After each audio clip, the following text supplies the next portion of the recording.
নমস্কার বন্ধুরা, আমি রাহুল রয়।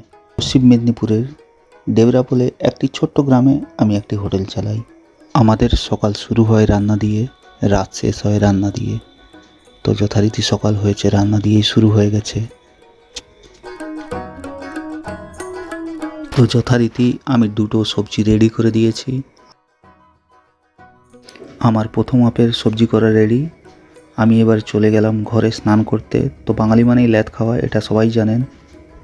তো স্নান পুজো কমপ্লিট করে এবার চললাম হোটেলের উদ্দেশ্যে। সেকেন্ড হাফের রান্না, এদিকে আমাদের হোটেলের কাটাকাটি চলছে, আর এদিকে এসে দেখি আমার কাকিমা গরম গরম মাছের ডিমের বড়া ভাজছে হোটেলের জন্য। সেকেন্ড হাফের রান্না কমপ্লিট করার পর লেগে পড়লাম হোটেলে, কারণ অলরেডি ভিড় লেগে গিয়েছে হোটেলে।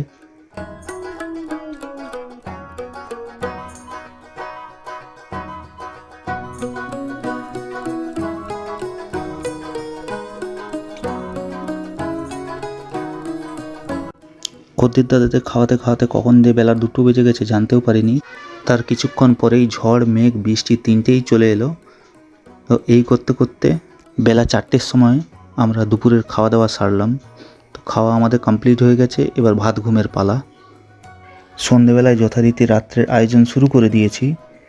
রাত্রে আর ভিডিও করা সম্ভব হয়নি, তো আর কি, খাওয়া দাওয়া করে বেরিয়ে পড়লাম বাইক নিয়ে ঘোরাঘুরি করতে রাত্রে।